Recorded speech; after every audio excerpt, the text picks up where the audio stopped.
एक बहुत बड़ी बात बताने जा रहा हूँ, लिख लेना डायरी में। पैर सबका मत छुआ करो। पैर दुनिया में सिर्फ 2 लोगों का छुआ करो, एक अपने माँ बाप का, एक जिसकी वजह से तुम्हारी जिंदगी बदली। हम तो नहीं लड़ सकते चुनाव इस देश, हम -40 वोट से हार जाएंगे। पैर तो ना छुएंगे किसी का, जाकर वोट दो चाहे बाढ़ में जाओ ना। जाहिलों का देश है ये, नौकरों का पैर छूते हैं, बहुओं को मारते हैं, जिसका पैर छूना चाहिए उसको मारते हैं। बड़े वाले फूफा आए नीचे बैठे हैं, 4 घंटे उनके साथ बैठे हो, नहीं तो नाराज हो जाए बेनाराज। जब तुम्हारा किस चीजों से काम चले, तुम किसी चीज को विलासिता के लिए मत लो। वो भ्रम है तुम्हारा कि मैं 2 लाख का सूट पहन लूंगी तो पूरी दुनिया मुझे देखेगी। कोई नहीं देखेगा। तुम जब भी तुम्हें दुनिया देखेगी तुम्हारे कर्मों से देखेगी, क्योंकि तुम किसी की सिर्फ शरीर खरीदते हो, उसकी चेतना नहीं खरीद पाते। पर जीवन में ये पता होना चाहिए किससे लड़ना है और किस लिए लड़ना है।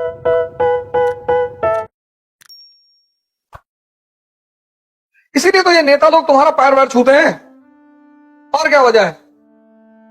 हिंदुस्तान में अगर आप इलेक्शन लड़ना चाहते हैं, यूपी बिहार में, तो आपको एक कला आनी चाहिए, पैर छूने की कला। और पैर सबका मत छुआ करो। पैर दुनिया में सिर्फ 2 लोगों का छुआ करो, एक अपने माँ बाप का, एक जिसकी वजह से तुम्हारी जिंदगी बदली है।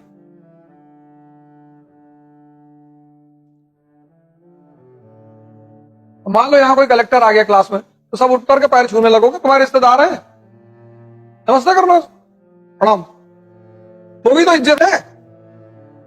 ये बहुत गलत प्रथा इस देश में चल रही है, पैर छूने वाली। पैर सिर्फ 2 लोगों के छू, एक अपने माँ बाप जो तुम्हें इस दुनिया में लाए, जिन्होंने तुम्हें यह वजूद दिया, पाल पोस के इतना बड़ा किया, और दूसरा जिन्होंने तुम्हारा जीवन को बदला है, राजा बनाया, चाहे कराची में बैठाया चाहे दिल्ली में बैठाया, पर राजा बनाया। उस आदमी के पैर छू, बाकी किसी के मत छू। कोई भी हो, हाथ जोड़ के नमस्ते किया करो, प्रणाम।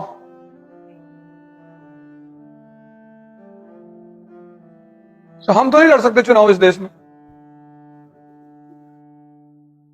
हम -40 वोट से हार जाएंगे। पैर तो ना छुएंगे किसी के, जाके तुम वोट दो चाहे बाढ़ में जाओ, पैर छुएंगे वे। हमको किस चीज की मालिक ने कमी दी जो तुम्हारा आके पैर छुए? तुम्हारे लिए काम करने आए और तुम्हारा पैर भी छुए, और तुम्हारा छुए तो छुए, तुम्हारे घर आए बोले गाय का भी छू लो। कई नेताओं को मैंने देखा है, गांव में गए गाय का पैर छू लिए, मुसलमानों घर गए बकरी वकरी का पैर छू लिए। और यहाँ के लोग ऐसी बातों में तारीफ बहुत करते हैं कि भैया घर आए थे और बकरी का पैर छू के गए। पागल है ना यहाँ की जनता।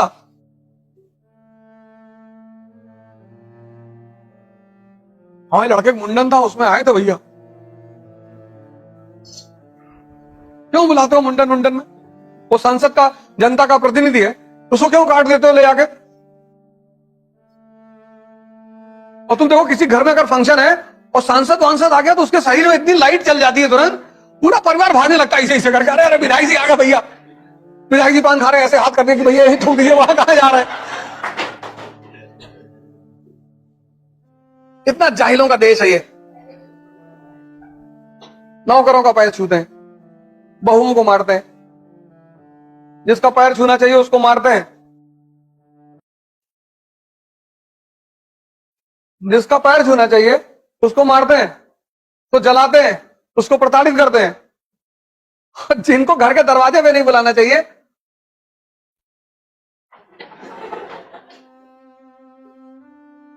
अब जब तुम नेताओं को देखोगे तुमको ये तुरंत याद आएगा, तुमको हंसी बहुत आएगी कि हमें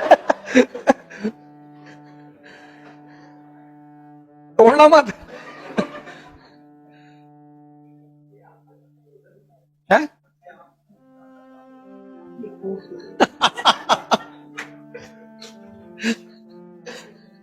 ये कह रही है सब आपके अंदर आता कहां से है? सही बात है, ये कहीं किताब में तो लिखा नहीं है, ध्यान से आता है। इसलिए तो मैं तुमसे कहता हूं, इस आंख को खोलो, यहां से देखो, यहां से विवेक को पैदा करो, तुम्हारा जीवन बदल जाएगा। तुम नाहक में परेशान हो, 2 साल मेहनत करो चपक कर बैठकर, दुनिया से कटा हो जाओ, माँ बाप को छोड़कर किसी से बात मत करो, कोई ज्यादा टेंशन करो भगा दो, किसी के पीछे मत भागो, और किसी को फोन मत मिला करो जब तक वो तुमको ना मिलाए, चाहे लड़का हो चाहे लड़की। पढ़ते वक्त फोन स्विच ऑफ कर दो, और पढ़ने में डिस्टर्ब करो उसको घबरों में बुला के खूब पीटो पहले। हाँ, कोई बीमार है तुम्हारा रिश्तेदार, तुम्हें उसकी जरूरत है, चले जाओ उसकी मदद कर दो, ये सब मानवता है। मानवता मत छोड़ो, लेकिन बेवकूफियां मत करो। बड़े वाले फूफा आए नीचे बैठे हैं, 4 घंटे उनके साथ बैठे हो, नहीं तो नाराज हो जाए, नाराज भागोगे, जाओ अपने घर। यहां आके कौन बोला था बैठने के लिए? अपना काम करो चुपचाप। सब लोग अपने आप को कृष्ण से जोड़ते हैं, कोई कंस से अपने आप को जोड़ता है? तुम ताकतवर हो जाओगे, तुमको भी लोग भगवान मान लेंगे।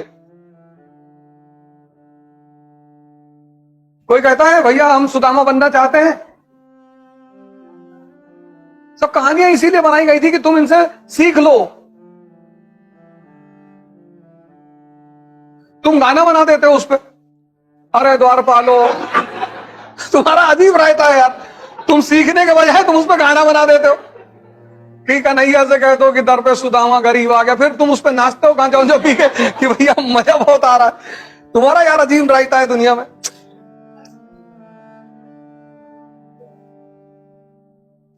अरे भैया गलत कह रहे हैं, बताओ।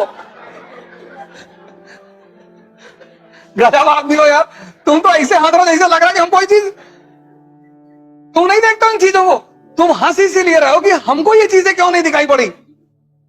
घटती तो ये सब तुम्हारे सामने भी है ना, और तुमने गौर नहीं किया। तुम गाना सुन रहे हो, तुम भी मगन हो गए, गाना बज रहा है।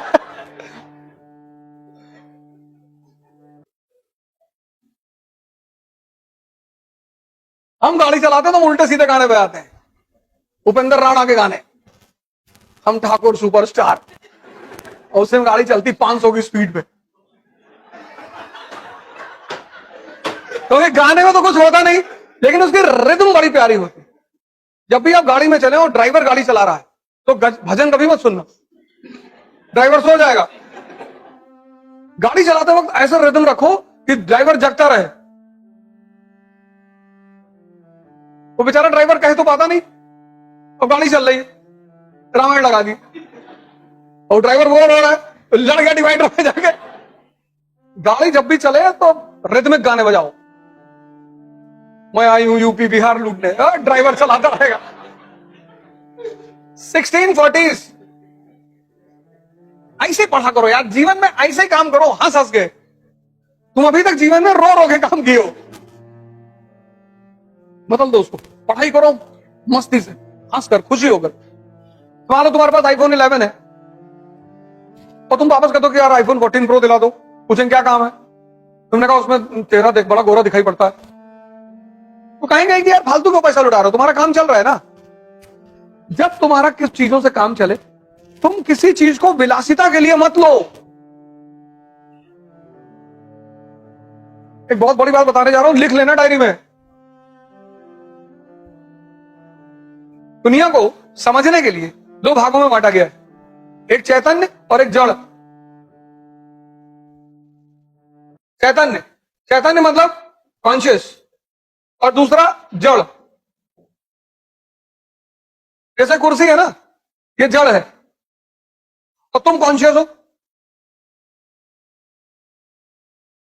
सुन लेना, बहुत बड़ी बात बताने जा रहा हूं, तुम पैसा ज्यादा वेस्ट करते हो।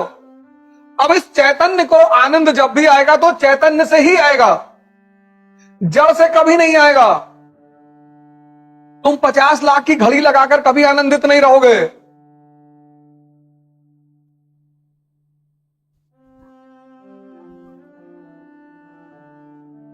वो भ्रम है तुम्हारा कि मैं 2 लाख का सूट पहन लूंगी तो पूरी दुनिया मुझे देखेगी, कोई नहीं देखेगा। तुम जब भी तुम्हें दुनिया देखेगी, तुम्हारे कर्मों से देखेगी।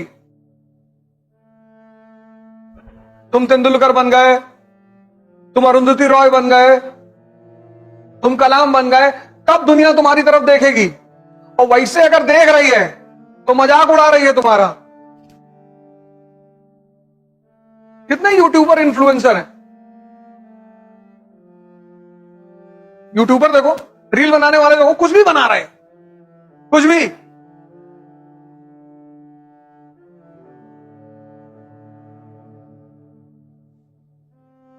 इसके चक्कर में तुम मत रहो। इसीलिए प्रोस्टिट्यूशन को पाप माना जाता है, वैश्यावृत्ति को। क्योंकि तुम किसी की सिर्फ शरीर खरीदते हो, उसकी चेतना नहीं खरीद पाते। विवाह में चेतना भी साथ में आती है, वो पत्नी। इसीलिए वैश्यावृत्ति को पाप माना जाता है, क्योंकि जड़ को तुम कभी भोग ही नहीं सकते। ये कुर्सी 5,000 की है और चाहे 50 लाख की, काम तो बैठने में ही आएगी ना। तो विद्यार्थी के रूप में, प्रतिस्पर्धी के रूप में तुम जितनी चीजों की जरूरत हो बस उतना ही लो। अगर तुम्हारी कोचिंग 3 किलोमीटर के अंदर में है तो तुम साइकिल से आओ यार। 3 क्या 5 किलोमीटर भी है तो भी तुम साइकिल से आओ, चाहे तुम जिसके भी लड़के हो। तो 10 किलोमीटर की डेली साइकिलिंग हो जाएगी कि नहीं? तुम्हें अलग से एक्सरसाइज करने जाने की जरूरत ही नहीं है।